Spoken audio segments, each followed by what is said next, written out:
Сайн байцгаана уу хүн төлөгчтэй. Өнөөдөр манай дефакто нэвтрүүлгийн зочноор Европын Холбооны Элчин сайд, онц бөгөөд бүрэн эрхт Элчин сайд, хадагтай Аксель Никэйз оролцож байна. Аксель Никэйз Европын Холбооноос Монгол Улсад суугаа онц бөгөөд бүрэн эрхт Элчин сайд.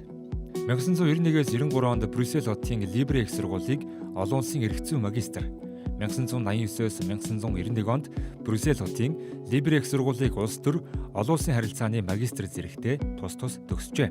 Франц, Англи болон Орос хэлтэй. Европын Холбооноос бүгд найрамдах социалист Вьетнам улсад суугаа төлөөлөгчийн газарт дэд тэргүүн. Улс төр хэвлэл мэдээллийн албаны дарга. Европын Холбооноос энэтхэг болон Бутан улсад суугаа төлөөлөгчийн газарт улс төрийн асуудал хариуцсан зөвлөх. Европын Холбооны гадаад бодлого, аюулгүй байдлын албанд Төв Азийн эрчим хүч, тээврийн асуудал хариуцсан ажилтан. Европын Холбооны Туркменистан улсыг хариуцсан улс төрийн зөвлөх. Европын Холбооны Алжир болон Ливийг хариуцсан улс төрийн ажилтан. Европын Холбооны Махреб, Машрекийн бүсийн хөтөлбөрийн зохицуулагч. Европын Холбооны Темпус дээд боловсролын хөтөлбөрийн зохицуулагч. Европын Холбооноос Украины, Беларусь болон Молдов улсуудад суугаа төлөөлөгчийн газарт эрчим хүч, байгаль орчны асуудал хариуцсан ажилтан. Европын Холбооны Өмнөд Кавказ, Төв Ази болон Монгол улс дахь эрчим хүчний асуудал хариуцсан зохицуулагч. Кыргызстаны Бишкек дэх Нэгдсэн үндэсний байгууллагын хөгжлийн хөтөлбөр болон Нэгдсэн үндэсний байгууллагын дөрвөсний асуудал эрхэлсэн дээд комиссарын газрын хөтөлбөрийн зохицуулагч зэрэг албан тушаалыг хашиж байжээ. 2021 оны 9-р сараас Европын Холбооноос Монгол Улсад суугаа онц бөгөөд бүрэн эрхт Элчин сайдаар томилогдсон ажиллаж байна. Good evening. Thank you so much. I'm so happy to be here. I would like to start our dialogue with about the cooperation of European Union, Mongolia. When was it started and how is things go on now? Thank you. We have a long history. I mean, our diplomatic relation dates back now 33 years ago. So we were already very actively involved with Mongolia, with mainly cooperation program. And then we scale up our presence by opening a delegation, an embassy on the spot in Ulaanbaatar.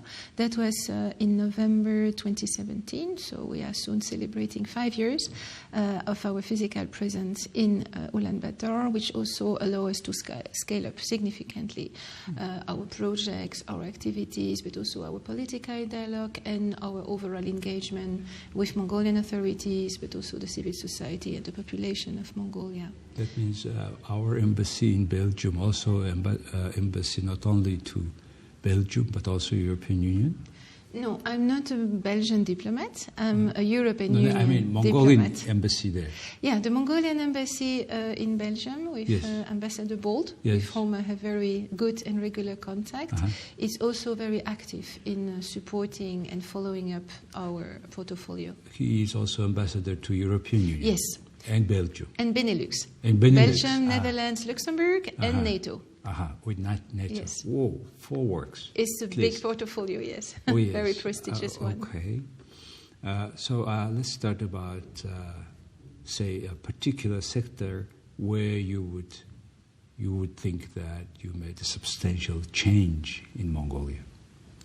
I think green development. I think green development because there are clearly challenges in Mongolia, challenges that are related to the climate change, related to land degradation, also to the necessity to boost up the agriculture sector, the forestry sector.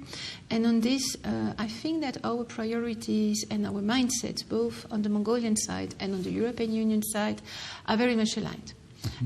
And we have already engaged significantly, for instance, on pollution and air pollution with energy efficiency in the Gaya district. We have been also, and we are still engaged on the supply, the value chain, sustainability of the value chain, which means to be less wasteful and to produce more, better, with less impact on the environment. We were also busy on the waste recycling with a number of projects in Ulaanbaatar, but also in other AMACs in the country. But now we will definitely be more engaged on green development with a specific pillar in our next programming in 21 and 27.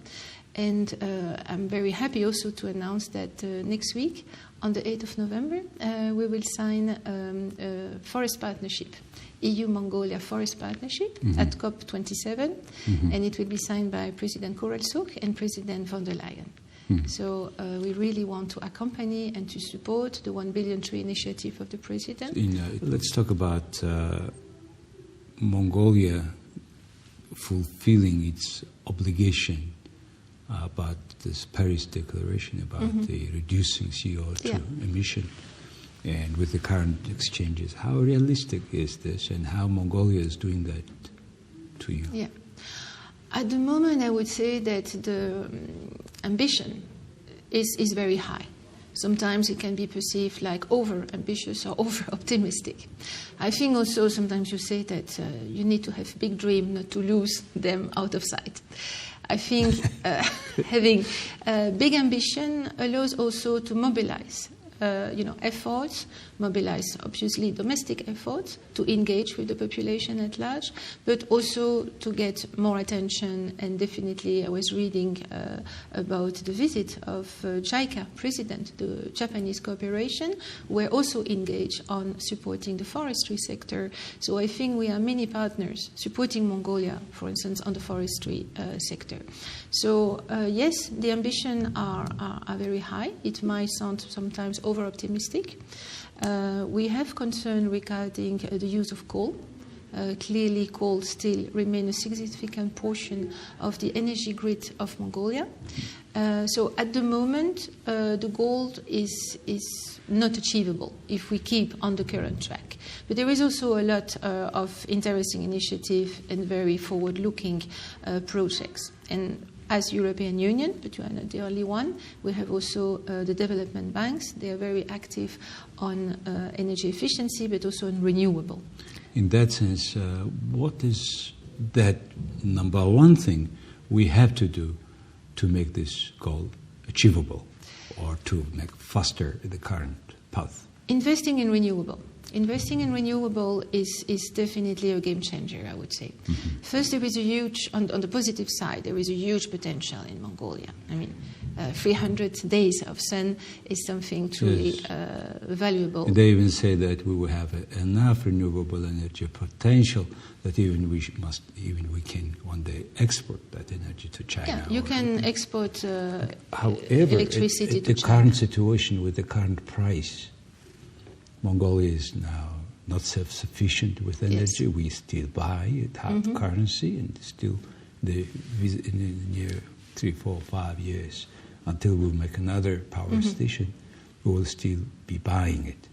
So, and yet we find that this renewable energy that we have now, the sources, we pay way higher price than for coal. Yes. And on the one side, this is a contract that the supplier demand. Yes. And on the other side, they cannot buy. So what is the solution? How do you see the solution on that? Yeah, there are clearly stumbling blocks and challenges. I would say that the potential is there.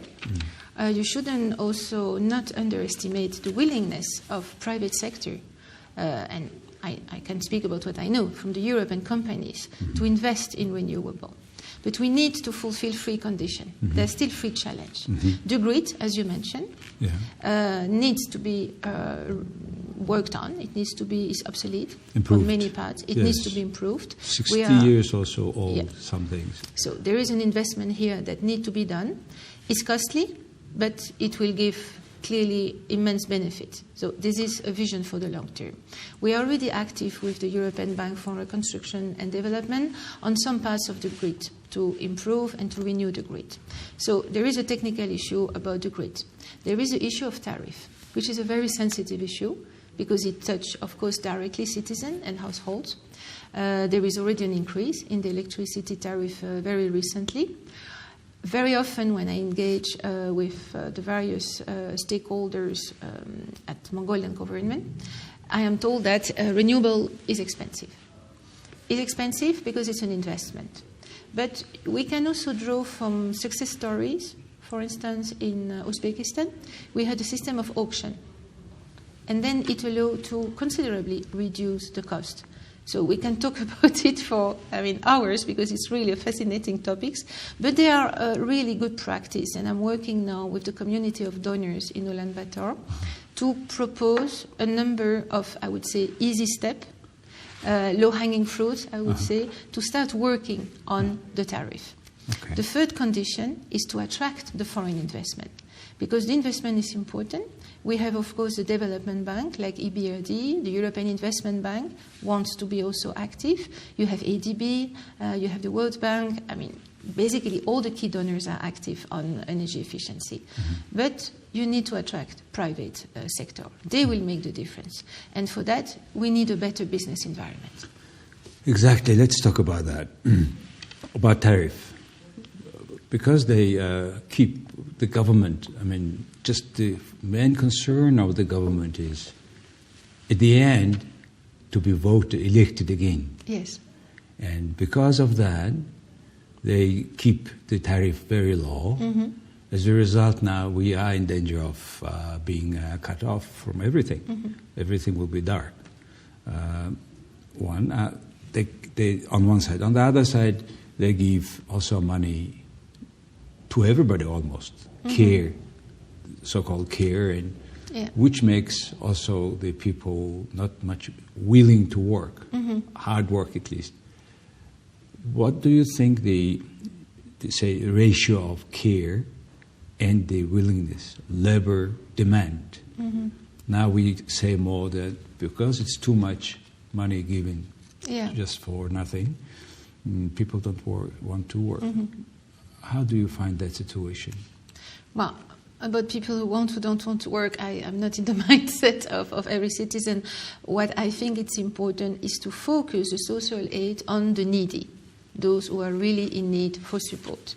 When the International Monetary Fund did their consultation on Article 4, it was again a finger point on this famous children allocation. The children allocation as such is, of course, not a bad thing or an unnecessary thing, but might need to be more targeted.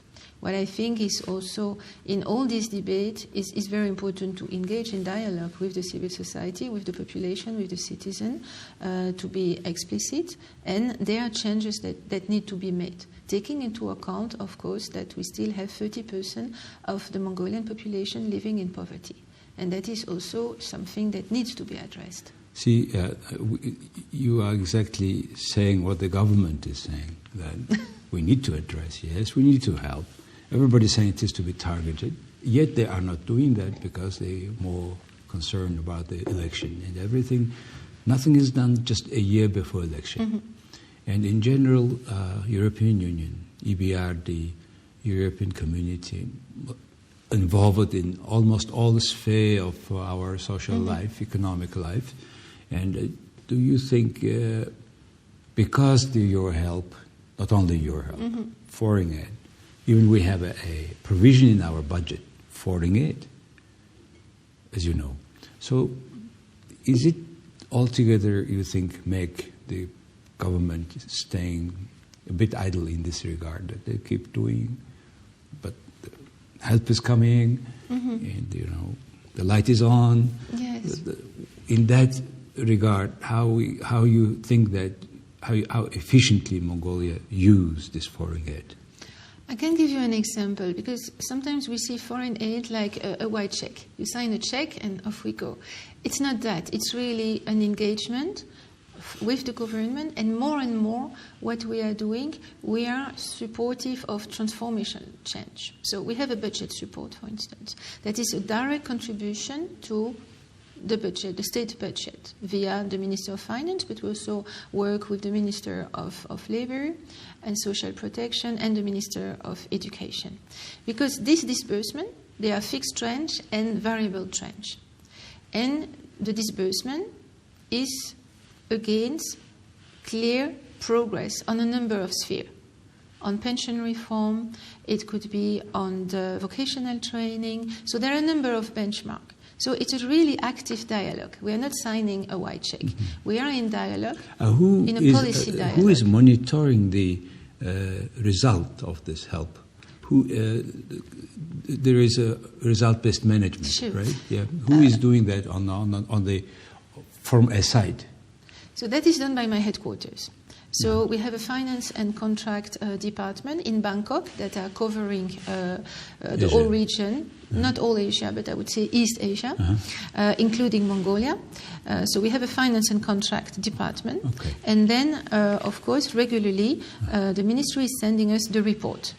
I remember the first time I received it, it was 11 centimeters of data, of reporting, just to illustrate where the progress have been made and sometimes no progress.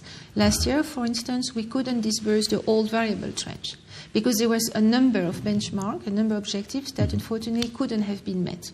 So we didn't disburse everything. So it's really an active dialogue, communication with the government. Then I have my headquarters. We have also a department that is following. All this reporting is followed, and then it is decided whether we disburse or we don't disburse. Because we need to have measurable, evident progress. So the foreign aid is much more an interactive dialogue with his up and downs than signing a check. So it's measured by independent department. Yes. From Bangkok. Back to the green development about forestry, you said we will be signing more contract by the president. You see, when you go to Belgium or Benelux or Germany in particular, the forests are taken so well care of, and you cannot compare with what is happening here. In the very long estates, and people think to care of forest means not to touch it. That's the understanding. As a result, now many even forests die in some places. In that regard, what particular big things going to happen in Mongolia? Yeah, you are really touching the core of the issue, because the forest obviously is not only planting tree, is to start with taking care of the capital. On the good news side, I would say that Mongolia has the highest amount of trees per capita. No, you will tell me that you are 3 million, but still, I mean, there is a very good capital in Mongolia that is under threat for various reasons. I mean, permafrost is melting, so you can see trees that are drying up because the permafrost, which is a stock of water, is melting. So that is a very complex issue that is linked to the climate change. Also, overgrazing. The pressure of the animals, the herds, is also very important on the forest. But to start with, thank you for saying that our forests are well taken care of, because in Europe we consider forests as an economic asset, like other economic assets. So it's not just the beauty of Mother Nature, which is obvious, and conserving the forest, but it's also to make it as an active dividend in the economy sector of Mongolia. So is to clean up the forest, also is to facilitate the growth and the regeneration of the forest, but also having as a business sector, you need to train staff, you need to have forest experts, you need to have also dividends from the exploitation. What's stopping Mongolians to do so? Still they're not doing that, and forests are still in bad hand in a way, and in many places they just burn. Some say they take old ones, fallen ones, but in some places just they cut the young trees and they burn it. Yes. So in order to change all this mindset, we have been working a lot, but it's not changed much. So in that regard, what do you think we can do? Or I mean, altogether can do to change the paradigm? I mean, it's very complex, but I think that if we address forests like an economic asset, something that can create jobs, that can bring income, that can have export, then the vision on forest will evolve, will be different. It's not a never-ending resource. The problem also, we have seen this in the use of ocean in Europe, or the sea, is that people had the impression, in my generation when I was a kid, that it was a never-ending resource. You throw whatever in the sea, it's supposed to disappear. It's some kind of black hole, and actually it stays and it pollutes. So it's also an evolution of mentality. And I think for that, there is hope. Maybe we are a doomed generation because we contributed significantly to all this waste and pollution. But what I see is a young generation. So it's very active, very this kind engaged. of approach or methodology, will it be included into the contract that our president will sign with your president, European Union president? What you call a contract, to be completely clear, it's a forest partnership. So it's a political declaration of intent, because contract has a legally binding meaning. So it's a political declaration of intent. We call it memorandum of understanding, to which will be attached, we have 6 months after signature to develop an action plan. And when we will identify concrete action, and those concrete actions will cover the need to develop a business around forestry, to train people. We need more forest experts in Mongolia. We need control. We need also to have a control of what is happening in the forest. And there will be a set of activities and how we want to engage with Mongolia and our member state. There will be also budget. The Memorandum of Understanding itself doesn't have a budget attached, but we will identify through this action plan concrete activities to which there will be money available to work with Mongolia. Very nice to hear that. Per capita, as you said, Mongolia, 7% of the country is a forest. Yes. The per capita is still way larger than many other countries. Yes. Do you have a particular case of that partnership in terms of forestry with other countries? No, the good news is that Mongolia is a front runner. Okay. It's the very first partnership we're signing with a country in the Asia Pacific. So at the same time, next week, we will sign with 4 other countries, but in Africa, in Equatorial Africa, where the issue is completely different. Yes. So as I was pushing for this forest partnership after the 1 billion tree initiative, and also because I was my first mission a year ago in October 21, I was in Selenge and visiting forest and discussing with forest experts on our project that we are developing with GIZ, with the German cooperation, and I could appreciate on the spot what it is to be a tree in Mongolia. You know, I come as a Western European person who a fir tree, basically, you know, in 20 years you have a tree that is reaching the ceiling. Yes. In Mongolia, it's completely different. Yes. So I could really appreciate the challenge of forestry, of being a tree in Mongolia. And then I started thinking we have to accompany this. This 1 billion tree initiative is a very good political signal, but we need to accompany, to support Mongolia for a transformative process. And that's why at the time my colleagues at headquarters were working on forest partnership, but more in the tropical, in the rainforest.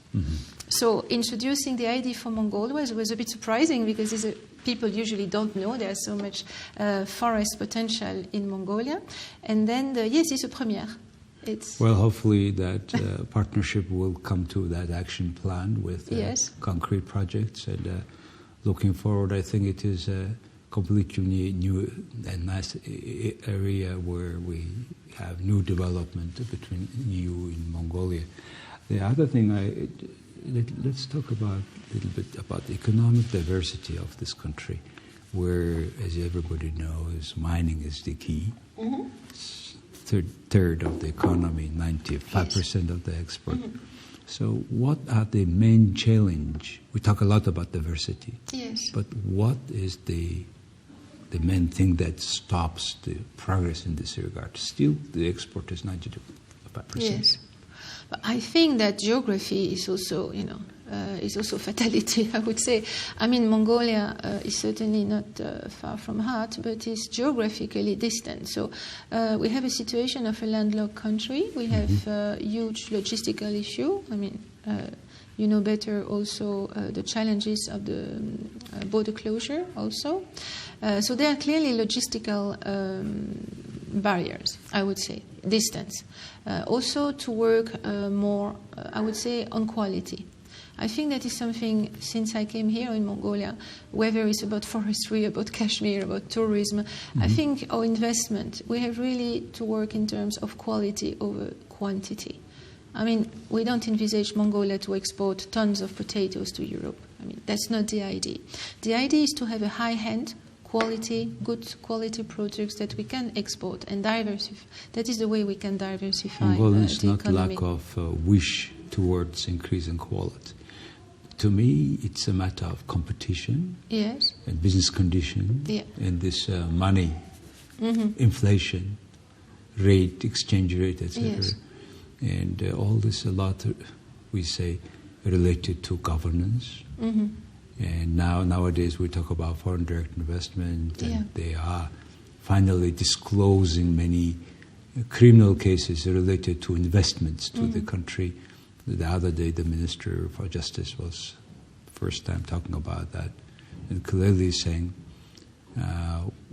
what was the some criminal cases just files just closed, etc. So, do you think is it in the right track to attract foreign direct investment? Governance is very important. You touch the painful topic, I think, because again we have to attract foreign investment, and for that we need to have a sound, transparent, equitable, fair environment. And this is not achieved. Let's face it, at the moment the conditions are not met. It's not sufficiently attractive. That's why in our programming we are working on economic diversification, but also with the Minister of Justice. We have very close cooperation with the Deputy Minister so long ago to work on the reform of the judiciary. Reform of the judiciary, I mean, the judiciary is the pillar of democracy, I think. Free media and fair justice is the two pillars of democracy, I believe. So working on the judiciary, of course, has a very important democratic aspect. But it's also a condition for a proper business environment, that foreign investors feel protected, they're entitled to the fair hearing. They know that if there will be a dispute, and dispute arise in business, that they will receive a fair treatment, a fair hearing, and that the legal environment for business is guaranteed. So that will be another priority when we start working with the Ministry of Justice, is the reform of the judiciary, but also with this aspect of being business attractive, to make Mongolia a better place for business. In this judiciary reform, does it address in a way making sure that Mongolia is not again in the grey list?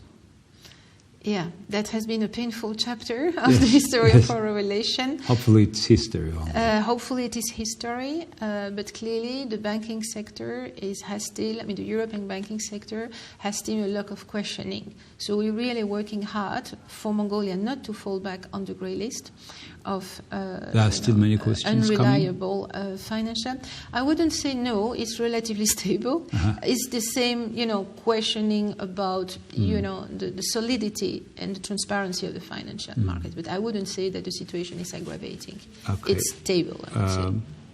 Recently, European Union had frozen all bank assets of many oligarchs of Russia. And also they made statement that this money will be for restoration of Ukraine. So how altogether West can be organized and fight against injustice. How do you see Ukraine war timing-wise? Of course, nobody can tell when it is finished, but what is your opinion? Well, hopefully the earlier the better, but I'm not in the war room. So, I can only read the press like you. We speak about spring, they speak about summer. What is important to remind to our auditors is that the sanctions that have been adopted following the war of aggression of Russia against Ukraine are targeted sanctions. We have now 7 patch of sanctions that have been adopted by the European Union, by the Member States, by the G7, and the like-minded. They are targeted, we are mentioning the oligarchs, at Russian individuals and entities, including also Belarusian ones, that have a direct involvement in the war effort against Ukraine. So by no means those sanctions are extraterritorial. It means that Mongolia trade absolutely normally, as much as they wish, with Russia. the sanctions have no extraterritoriality. That is a very important thing to remind. So the second aspect of those sanctions, which is important because there is a lot of disinformation, a lot of propaganda, is that those sanctions have never touched the food and agriculture sector of Russia. We are facing a very, very worrying food crisis that could take a few years to be solved. But that's not the impact of the sanction. That's the result of the war. So that means Mongolian businesses can do businesses with Russians. Yes, I mean, we have no say on that. On the other hand, Mongolia is one of 50 plus countries abstained from the UN resolution votes. How do you think about that? We are very happy. We had the political dialogue EU-Mongolia now it's 4 weeks ago in Brussels, and the Deputy Secretary General of the EU was very clear. We understand you need good relation with your neighbor, like any nation. Any nation needs good relation with neighbors. Mongolia is no different. So we are happy about this abstention vote. We know that we cannot get better for the reason we know. Okay, final question about, again, on international issues. We think on one side we living in a multipolar world. Then they say also, recently there was National Committee of US and China. They always said no about only bipolar world. So this multilateral relations, how do you see in that regard the foreign policy of a country like Mongolia in particular, having the two neighbors, then the third neighbor, etc.? I think it's a very balanced policy. It's a very balanced policy because you have, of course, your strategic partnership with your two neighbors. It's inevitable. You don't change geography, you don't change history. That's the two rules in diplomacy. You have always to remember. At the same time, there is a very active engagement with a neighbor and on multilateralism. And on that, we have a true, reliable partner with Mongolia that is working in the UN system. It's very vocal on multilateralism. And I think the visit of the UN Secretary General last August was a very, very important moment for Mongolia on the invitation of President Koresuk. Well, that's the full range of questions I want to ask you. Thank you. Thank you very much for coming and Most asking. Welcome. Answer my questions. And very happy to have you on this show. And I wish and I hope the relations between European Union and Mongolia will go on the same fast speed as it was. Count on me. Thank you. Thank you very much. За, хүн төлөвчтэй өнөөдөр манай дефакто нэвтрүүлгийн зочноор Европын Холбооны онц бөгөөд бүрэн эрхт элчин сайд хадагтай Никэйз оролцлоо. Баярлалаа.